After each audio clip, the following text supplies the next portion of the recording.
Next up, a team that are no longer in the Premier League. They went down. They went down with Big Sam and a big pay packet as well. Leeds United, 500 grand he got, or something rumoured for four games in which he drew one and lost three. Unbelievable. Leeds are down and look like they're in a terrible way because there's all sorts of discussions and things coming out of the owner now. I saw something about that hasn't he put Elland Road against the purchase of Sampdoria or something as well. Really? After what Leeds have been through, the fan base to get back to where they are. They could disappear again. They could disappear again. But what do we make of their season this season, Charlotte? Leeds, I always thought they'd struggle, if I'm honest. Yeah, I thought, obviously, after Bielsa and stuff, but then not replacing Bielsa and obviously bringing in Jesse Marsh, I thought was a huge mistake. Mm-hmm. And then obviously, they've just been awful all season. Like, some of the mistakes they've made, some of the chances they've missed, some of the defending has just been awful. It's just been, I sound harsh, but it's just been like a bit of a circus, hasn't it, this season for Leeds? Like, manager-wise, on the pitch, bringing Big Sam in for 4 games. Obviously, one of them being Manchester City, paying him that much money.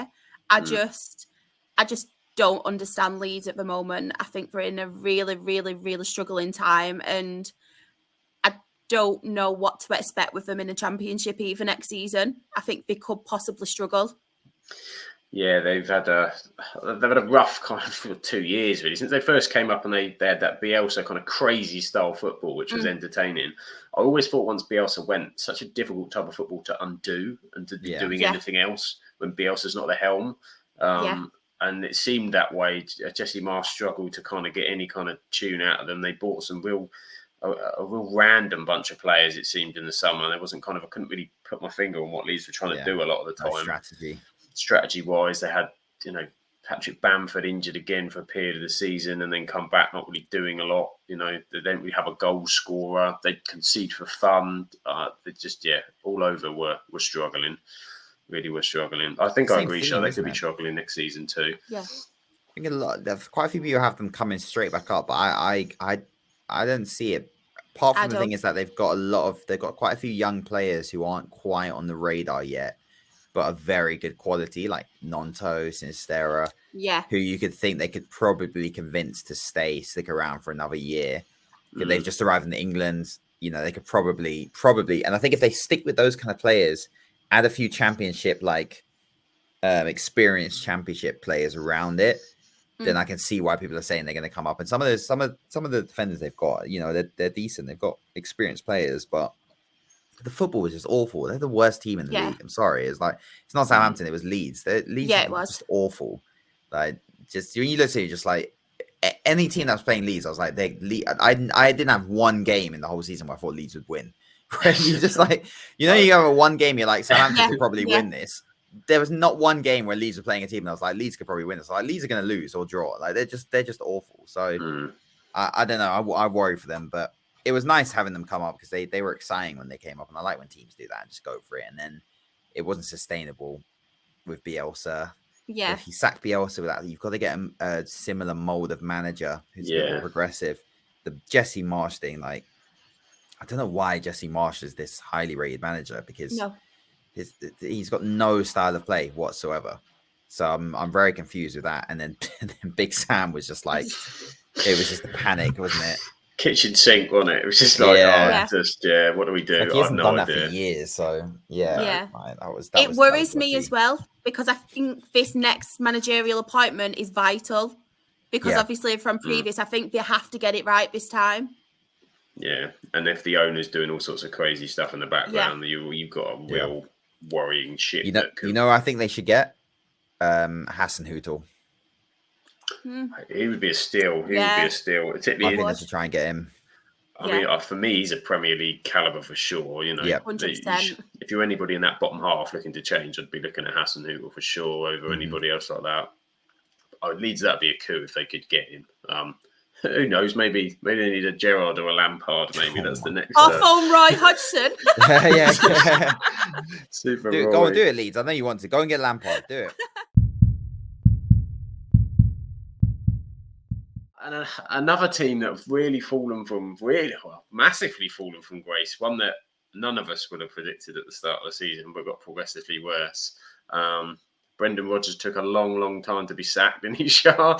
I mean, I know that was too long. That was the problem. You see, if you'd have listened to Shah early on, the Rodgers thing would have been. But Leicester City have gone from champions down to relegated in, I don't know, how many seasons is it since they won it? 5, 6, something like that.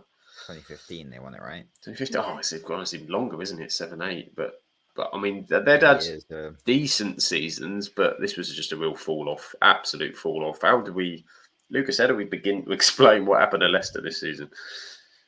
Just similar like Everton. There's just in the background there was, but I don't know how much of it could have been helped. Obviously, the owner passed away, and then I think post that, it was tricky because his son took over, right? And I think the direction of the club obviously is going to change.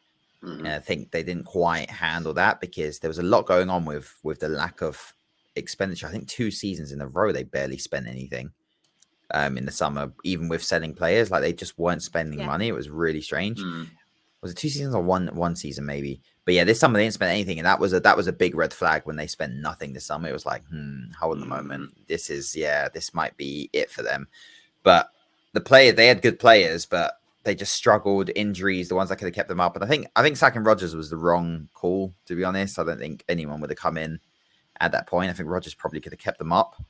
But yeah, Leicester are in trouble. I think they're going to lose all of their best players because a lot of them were on their way to go. So they're definitely going now because they've all got release clauses as well. And Maddison's available for like 30 million, I think, with the release clause. It's absolute steal. Tielemans is free. Someone. Players like Ndidi, these guys they're gone. All of them are going.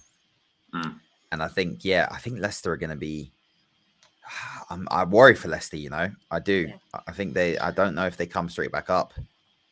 It's a worrying time. I mean, and so you had players that, and amongst those that kind of didn't perform, that still kind of did. I mean, I was looking at Maddison's numbers earlier. He had 19 goal contributions in terms of goals and assists, which was putting him almost in the top 10 of the Premier League. Yeah. So, I mean, you've still got a player there. I think we've all called Maddison to Newcastle for about a season and a half. Could be this summer. There's some surprises awaiting, yeah. But like Vardy's what, 35 now, 36? Vardy's 35. Harvey Barnes will go. Yeah. Harvey Barnes scored 13 goals this season as well from he's not a player. bad total for someone either. Harvey Barnes they'll get raided. Player. Yeah. Everyone's going to be all over the Leicester place. So who knows what kind of state they're going to be in when they start the Championship next season, particularly if I do think they get some money for these, but as you said, they're going to be at knockoffs. If you'd have sold Maddison in January last summer, you're going to be getting 2-3 times the price you're probably going to get for him this summer, aren't you? So madness. So yeah, Leicester. I even think Schmeichel, like he was a loss. Yeah. I really do think he was a big loss for him. Not even just on the pitch, just like him in general. Like he's been obviously is quite big in the dressing room and stuff like that. And I think just losing him on and off the pitch has been massive for them. That was a weird. It does make a big difference. That was weird. Yeah, that was big. To let someone like that go.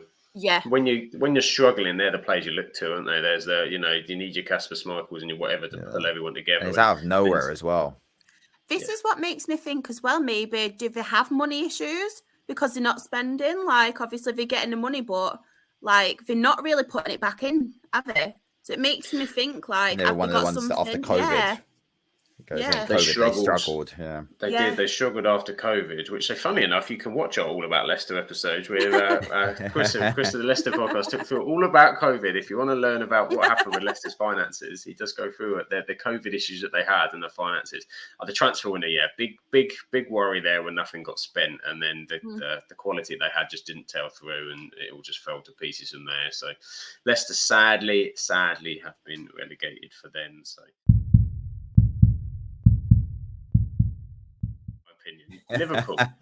Liverpool in 5th place. From second, I might be the only one who thinks the Premier League have ever seen. On for the quad. On for the quads, and then they pulled both their quads. They definitely need to get some stick for Liverpool because they've been awful this season. At least they have been. Even with that run at the end, it wasn't that convincing. Take the last 10 games out and the Manchester United ridiculous smashing that we received. Poor. But I actually think Europa League is a blessing for them. I think they need a break. Yeah. I think they just need a break. They need a They break need a from. refresh. They need a refresh, and I think in order to do that, you can't do that with Champions League. I think it's been proven now over the last decade you can't rebuild with Champions League football, or at least who's done it? Who's rebuilt in that phase from Arsenal? Haven't done it. Arsenal had to drop out. Chelsea have had to drop. Well, Chelsea's slightly different. Spurs, I mean, doesn't really count. United, you kind of had to. Well, you had one. Yeah, you kind of one season, 1 or 2, 2 seasons in Europa League. Yeah, we'd one kind of yo-yoed a little bit for a couple of seasons. Yeah, I think consistently being in that, playing your first team twice a week, and Liverpool obviously get through their group. They usually tend to get to that quarterfinal or semi. I think it's a lot, and I think their players are tired. The managers, I think this will be good for them. I think they need a break. They'll be able to rest their players a bit more and rotate with the Europa League, and they could be. That I'm a little bit worried for them in the Prem next season. I think they'll be pretty good. I think McAllister signing is it means business. Yeah. It's like they've addressed an area of concern. There's other areas of the pitch, but that McAllister one, that's a great start. Great start. I think we all said it through the year. You sort that midfield out, you've got a whole different team again. You've got a whole different team again with Liverpool. I do. I think I'm enjoying this moment at the minute because I don't think it will be this case next season. No. If you'd have said as a United fan would have finished above Liverpool, where Liverpool were at. But next season, I do think that we'll be seeing, and they'll be fired up for it. This season, they just look leggy and everything else. Bit of rejuvenation in the right places. They just struggled, it seemed. Injuries, they did have a few injuries. Diaz were out for the most season. A lot up top. Nunes took a long time to kind of bed in, and it's still kind of not sure where he fits in that front portion. They lost Mane, which is a massive, and Robertson just seems to look sad down the left-hand side. He looks to me just. Do you think he could come back? Because Bayern Munich don't want him, apparently. Do you reckon Mane would come back to Liverpool? Yeah.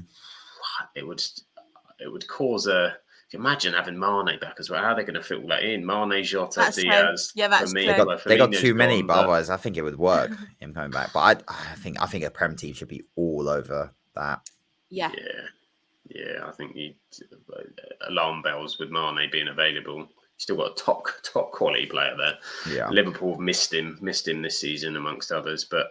They seem to have. Klopp seems to be trying to address the Trent thing. I mean, we were all screaming for it for 6 months. So I'm not having that. He's now a tactical genius because he's changed Trent's position. When for 6 months we've been saying he's not a right back. You need to change this up a little bit. Talent's there. You got to get him on the ball, but you don't want him in those kind of defensive areas. And if you can work that problem out with your midfield that you're bringing in as well. Then they're again another danger, and they've still got Mo Salah, who's amongst still one of the best players in the world. Mane to Arsenal, you know what? Oh, there's a rumor, isn't it? That would be good. Oh, because we actually need, Could you push Martinelli up top? Martinelli, Mane, or you just have Mane and Martinelli for that left wing. Mane can probably play on any of that front three as well. Oof. That would be bringing that experience. That would actually be. I wouldn't be mad at that at all. To Arsenal, there you go. Mikel, get on the phone. So Liverpool, they dropped out off the Champions League. I don't think any of us really saw that would kind of come with how good that they've been in recent seasons. Massively dropped off. But yeah, the juggernaut's still there. They'll still be back. And the back end of the season's kind of proved they're starting to put some stuff together. Yeah, I was going to say they put a good run together, didn't they? Because obviously they didn't have a great start to the season, but obviously getting fifth. Nearly fourth, didn't they, at one point as well? They came pretty close. So, yeah, I think they've done well to come back. They have. And got themselves in the fifth. They almost snuck into Champions League places. And it may benefit them by next season.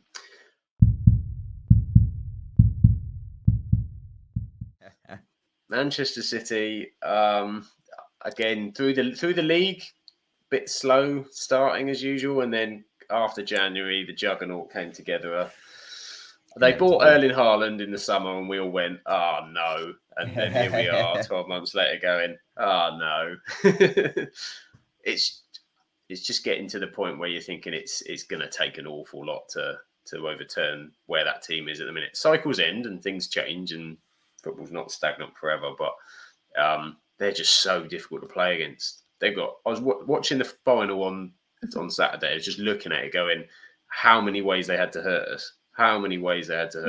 Just with and then you looked at the bench and you went, Oh, come on. Mahrez, Foden, Alvarez. It's Yeah. horrible. It's horrible. And they look like they're going to be on the verge of a treble. I mean, what do we say about Manchester City's season, Charlotte? That hasn't already been said. I just think they're just a cheat code, aren't they? They're just everything about them. Like Pep Guardiola is just a genius, and they've just got everything, haven't they, really, Manchester City? And even from a lower league fan, I'm getting frustrated watching them win everything. I really am. I just want someone different to win. And yeah, it's just Manchester City, the players, Haaland. I think Grealish has had a good season as well, to be fair. He's been criticised a bit since obviously we bought him, the price tag on him, but I think he's had a really good season. Ake, I think he's been brilliant as well. Who would have thought Nathan Ake had been doing bits for him? Yeah, I just think their players in general, not even the first team, the bench, they've got the squad. They're just absolute quality, aren't they? That's all I can really say about City. They're absolute quality. It's not a lot else to say, is it? It's just Best almost team in the world. Yeah, by far at the minute. There's such a gap, I think, and the only ones I thought, to be honest, in recent years that could live with them were Real Madrid and Liverpool, and both of those have dropped off massively this season, and City have gone on even further. So, I think we're going to be talking about them for a few years to come. They can really be dangerous if he stays, because I just look at them like Madrid are in a rebuild. Yeah, Benzema's gone. Yeah. Modric is old now. Kroos is that whole got like Real Madrid are going to take a while to, at least in Europe, I think they'll be, they'll always be there as Madrid, but I don't think you can look at them and go, it's a given that Real Madrid are going to win the final at the moment. They need to get a striker. They need to get some midfielders in. Bayern Munich look a shadow of themselves in the moment. I'm really not convinced by them, and they need to get a striker as well. But there's rumors of like issues at Bayern. You see it with the players not getting on. Tuchel, I'm not convinced by over there as well, especially in Europe. Barcelona again, Xavi in Europe, terrible record. I mean, they walked the league, but we all saw them in Europe. They were not threatening at all in the Champions League or up against Man United. Like, you look at that and you're like, okay, Barcelona aren't really. Lewandowski's retiring soon. Like, he's old. He's getting older. So you're looking at, like, if you're Man City, PSG are not serious. Like, nobody's taking them serious at all. Liverpool have dropped off. United and Arsenal just getting, but again, we're not. I don't think we're close. So if you're Man City, you're looking at it, you're like, wait a minute, we could really just dominate Europe for the next 3-4 years. Yeah, like we could actually do this. They could. That worries me that they get over this European hurdle thing, and then you think, what? This is domination again and again. This is domination period, and then say not just the players that they have, as Craig says, Ake and Greece, they're improving the top quality players that they have on top of the top quality that they have, and they ain't just going to stand still this summer. Man City will, and the way. The big question is, and we have to address it because I'm interested in what you two think about it. Is this 115 charged asterisks? How are we feeling about it? Because I don't know about you. At some stage, I feel that someone will wave the magic wand and it'll all be made go away by the lawyers and all the rest of it. But you can't ignore it, can you? You can't. I need to look into it again properly, like and see. But the charges were like ultimately there was some dodgy stuff going on there with the. I think the main one I think they saw was they were basically reporting their revenue wrong their revenue from sponsorships by having themselves basically pay themselves by offshore companies and things like that. So yeah, some dodgy business going on and reporting numbers that didn't exist. So I think it's not fair. Like it's wrong when that happens. Like it's not fair. It's basically just cheating. Yeah. But you think what they're going to do to change? I mean, you look at not the same thing, but you look at Formula One at the minute with Red Bull, and they had a massive situation where they were seeing either the cost cap, the rule questions, and then in terms of then the punishment of what happens doesn't really make any kind of impact anyway. And it's the only thing, to be honest, I think that the rest of the league that we can throw at them at the minute. So we're all just kind of like, it's the charges. You got 100, never mind the penalty. Was it a penalty at the weekend? You got 115 other issues you got to deal with. All of this, but. We're clutching at straws a bit because I don't think it's going to lead anywhere. It's not going to. So Manchester City are flying. Manchester United, we did talk about a bit at the start. So for me, I thought decent year, third. Champions League, we're happy with that. It's a step in the right direction. I was pleased with some of the stuff Ten Hag was doing. There's a lot of work to do in the squad, but when you consider that, I always go back to that Brentford game. 4-0 down at Brentford was horrific, as worse as I think I've felt in 20 years as a United fan, thinking we are in trouble. To then flip it on its head and say third trophy, League Cup final, back in the Champions League. Just got to sort this owner situation out and know where we're going as a club, and then see what we can build to become. But still a bit of uncertainty at United, but we ultimately got top 3. So I'm going to ignore the FA Cup final now and be happy with what's happened for the rest of the season. It changes your dynamic if you have a goalkeeper who can pass. Yeah. I think the issue is they've just got a few issues to sort. As you say, the striker is going to take the budget. Striker's going to take the budget. You've got issues to sort out with people like Maguire, and that's still sat in there. I don't think he's happy with the fullbacks. The fullbacks don't have the question. You need someone else. Centre-backs. Injury-prone centre-backs. Varane getting towards the end of his career. You've got a centre midfielder that needs to be alongside a Casemiro with legs. There's a lot to sort. And so I'd love to. It's going to be tricky in the summer. He's got to get it right this summer as well, because he'll be under the knife next season. Ten Hag, I think. He's had a good first season, but if we're being honest, it's not a 10 out of 10 first season. Not just the fact that you didn't win the league or anything. I'm just saying, just from what we've seen in decision making and some of the signings, some of the performances as well. I think he's still got a way to go before he convinces most United fans he's the manager long term now.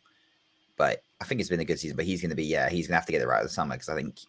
The fans will turn next season if they start seeing some dodgy decisions. And you have to go again. Yeah, I mean, I wanted to say Dan's joined us in chat as well. He loves hearing about Wildcard Horse, of course. He's back with you at the minute now, isn't he? Officially. Where's his contract at the minute? I don't know.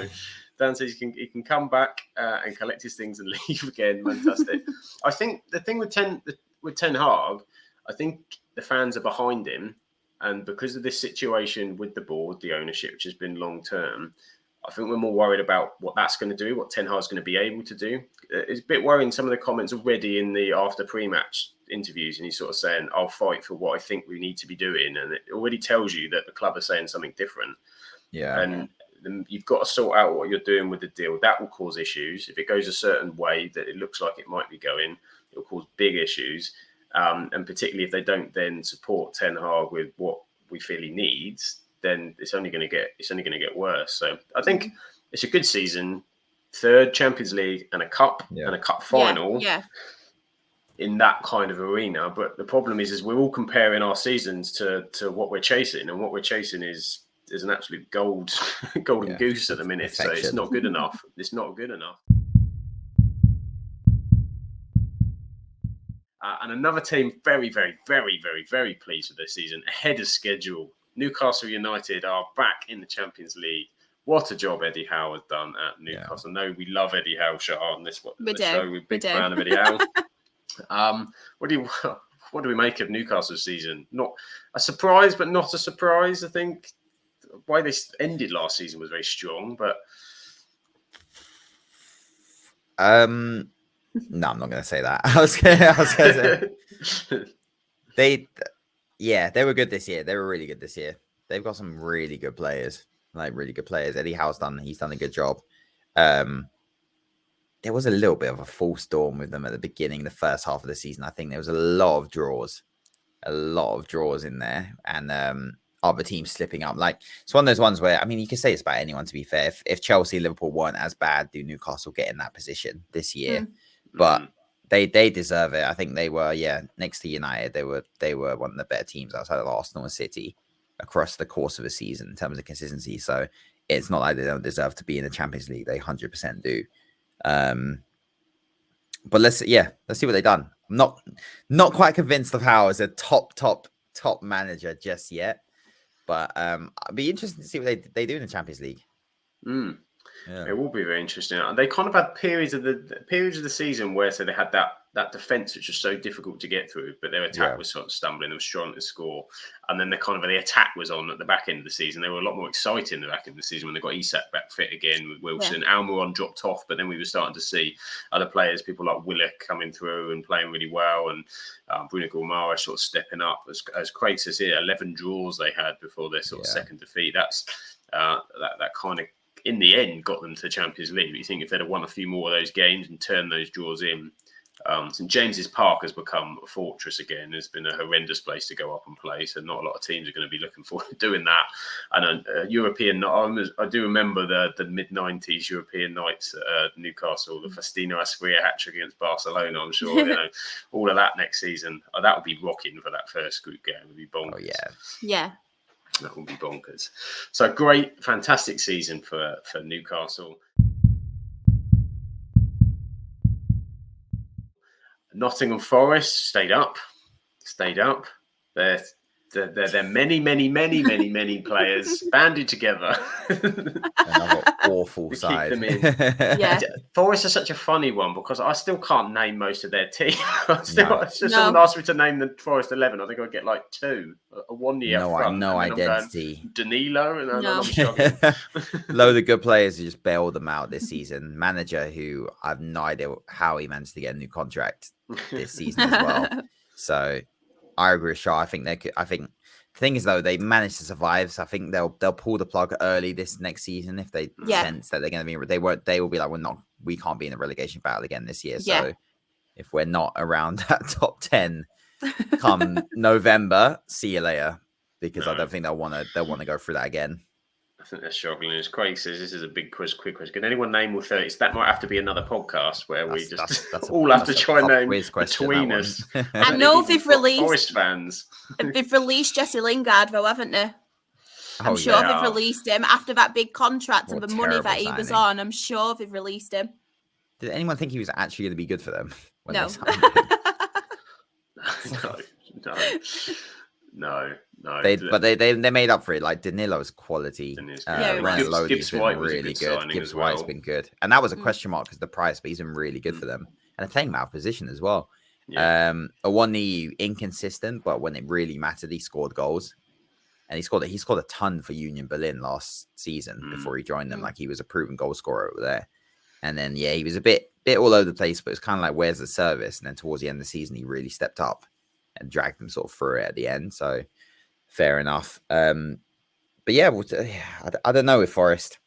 They'll probably end up signing another 10, 20 players. So Chris says they've only released 6 apparently so far. So there's still a lot more. I think they need to move on alongside that. But yeah, Forest are they another question mark? Who knows next season? Who knows? But for their side, I suppose anybody coming up and they survive, they're going to be happy. So for this season, I suppose they'll be happy.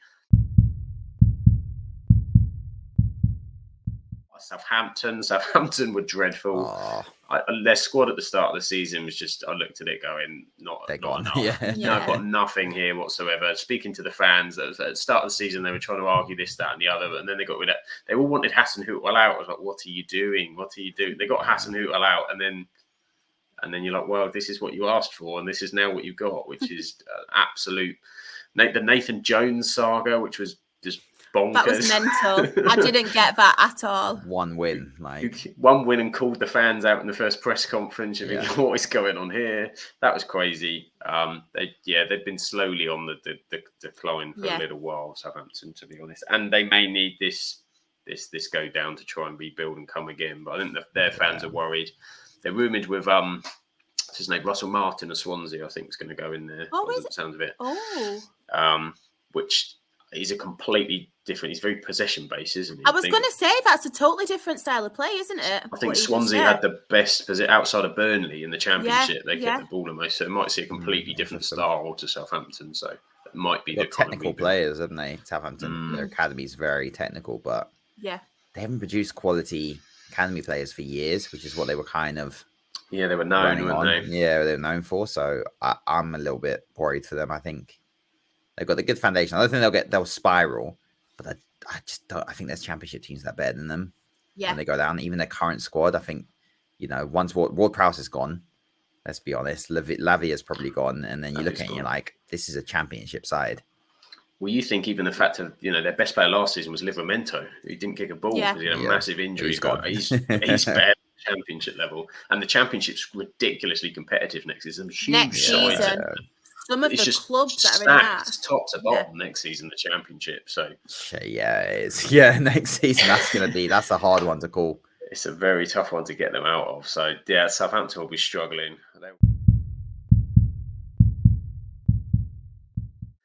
And another team who struggled, which again disappointed Lucas, is London rivals are just not doing the business. Tottenham Hotspur. They'll be getting rid. Next to Lewin, they'll be Lewin and Tottenham next season. Chelsea. Yeah, Chelsea. Oh, that would be a dream come true. We could finish 10th and I'd be happy if Tottenham and Chelsea got relegated. Tottenham and Chelsea were down. I said Charlotte and I are actually doing an all about Tottenham episode this week, which will be out on Thursday, which we're very much looking forward to get a Tottenham's view of the insanity, what we can view it outside. Beyonce's performing there recently this week. She is, yeah. It's from the best performance of the season, isn't it? They're an embarrassment. They really are. I mean, yeah, they are. What to say about Spurs? I don't know. They snuck into the Big Six conversation with us, and it's like they have no right to be there, apart from the fact that Poch overachieved for years, didn't win anything, but overachieved in terms of performances in the league, and they got to a Champions League final, bought a massive new stadium, it's an amazing stadium. But they're not a competitive football team. They're really not. For the money that they generate and the profile of players they've got at the club as well, it's embarrassing. If I was a Spurs fan, I'd be embarrassed. And Kane leaves, and I didn't even know. I think Kane and Son leave, they might actually be all right. I think obviously Yoram plays the goals, but I don't think they slip down that much. I think it's that mentality and that reliance. I think sometimes you need to just let go. I've seen our best players leave at Arsenal. I know we're different, but I've seen it happen, and it can be a refresher that you need, and I think that's what they need now. Just you need to rip up the script and start again. It's a refresh, and it's a few seasons build off the back of losing a Kane and then building something completely different, as you say. But they're going to have to be patient. I think they're going to have to be patient because it's going to take, and a lot, not just Kane, but I say Kane's not dropped off, but the drop-off of Son, the drop-off of... I mean, how good was Kulusevski? You look at that front three, Kane, Son and Kulusevski was arguably as good as any front three in the league the season before. And now those two just dropped off. Richarlison's not really done it. Hasn't scored a Premier League goal, has he? Apart from that, was it? No, the one against Liverpool. Signings haven't been good as well, or haven't fit in. And it's a weird one. It didn't feel like some of the signings were Conte signings as well. Some of them were club signings. I think he came out and said like things like Basuma, the right back, were like signings that the club had made, and then he didn't, he was like, I'm not going to play them because they're not my signings. Yeah. Conte was a bad fit. This whole Conte Mourinho, bad fit, didn't work. They need, I honestly joke about it, but I said Brendan Rodgers would be the kind of manager that they should go for. That's the level that they need. Well, I reckon is it Posta? How do you even know pronounce him? Posta. Has he actually gone? Is that like official? I don't know because they weren't saying anything because Celtic had a cup final, didn't they, at the weekend? But again, the rumours are pretty heavy. I'm sure it's pretty much like nailed on that he's going to Spurs. He's got a good record, hasn't he? Like he's won quite a few global. But then is his record any better than Rodgers? Because Rodgers did that in Scotland just a number of years ago and has got Premier League. Although experience. He's got a title in Australia, doesn't he? As well. Oh, so was it the A League? That's the one you want. That's the one you want to get you in the Premier League. Let's see what happens. But they're a joke. And look, swap them with Newcastle, okay? Let's just swap it. That's the Big Six now. Swap them with Newcastle. That's the Big Six. Well, and Villa are above them now as well. So they're Villa, Brighton, bring them all in. Yeah, they get top seven. Top 7 or top 8. 7 without Spurs. They are well off. They are well off.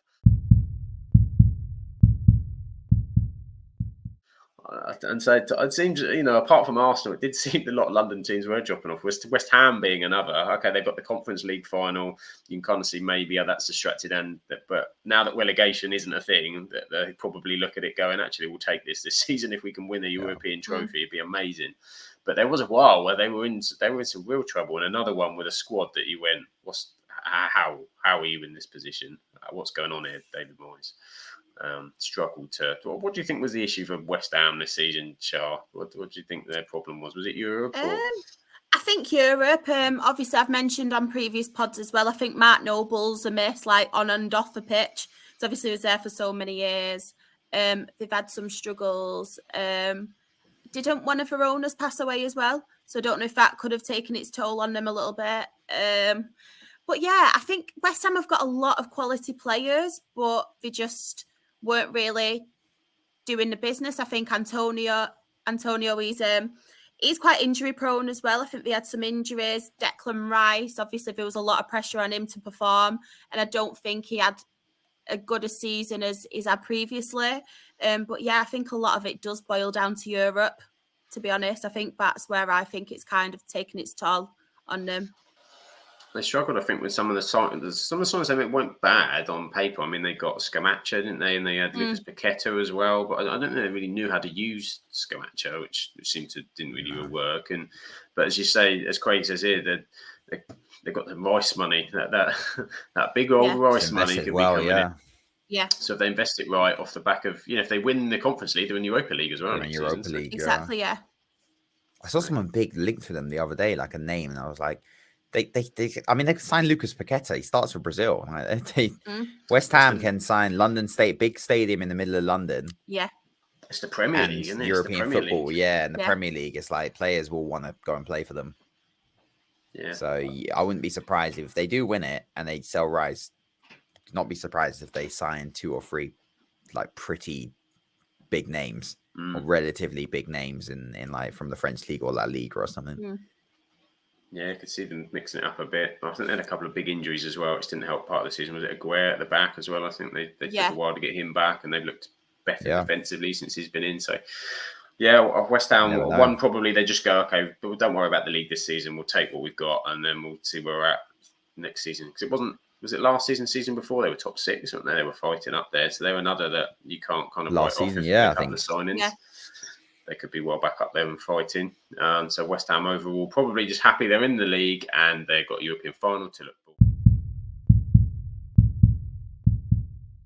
It's Wolverhampton Wanderers, who again were another of those 2 half seasons, weren't they? Dreadful in the first half, and then somehow managed to get Lopetegui in. They're literally the most boring team in the Premier League, Wolves. They're so boring. There's just nothing fun or exciting about Wolverhampton Wanderers whatsoever anymore. There was a little bit of it with the Jimenez and at the beginning when it was quite. It's like they've got loads of Portuguese players and it was quite fun. And now it's just like it's boring. It's just Diego Costa in there. Like it's just boring. Their football's not fun to watch. They literally just rely on like mistakes and like Neto opponents pouncing on something. They don't score a lot of goals. They're boring. So I'm sorry. I'm tired of Wolves now. It was fun while it lasted, but I'm tired of Wolves. I think the fact that they can just get loads of quality Portuguese players is kind of keeping them up. They've got like the next generation of Portuguese players is coming through the link, and they got some talented youngsters. I'll give them that. They do have some talented players, and I do like youngsters. Yeah, I do like Neto and Podence. I think they're inconsistent, but I do like them. And Neves is good. Aït-Nouri's pretty good at left back. Goalkeeper's all right, Jose Sarr. And they got another player. Didn't they have a couple? They bought a couple of midfielders in January, but seemed to be long-term replacements for Neves and Moutinho, didn't they? That came in. Yeah, one of them. One from Sport? Cunha, Mateus Cunha. Oh, he's the striker. The Atletico Madrid guy as well. That's it. Yeah, decent. And then, they got. That's the thing. They got good players. You always look at Wolves and you're like, they've got good players, so they will gel at some point and it'll be enough for them to stay up. But I just don't see them doing anything. I mean, if the goals, no one scored. They scored the least amount of goals in the Premier League, 31. Yeah. That's 5 less than Southampton. It was dreadful in front of goal. So I mean, it's just, and they conceded 58. So defensively they shored up a bit, but. Again, Lopetegui, a mid-season manager, gets the summer behind. They've also got a bit of cash as well, so they think that they could strengthen. They could strengthen to be a mid-table. But again, what they do, they brought in a lot of young midfield players. I think they bought a striker in last season. If I remember, didn't he get injured on the first day?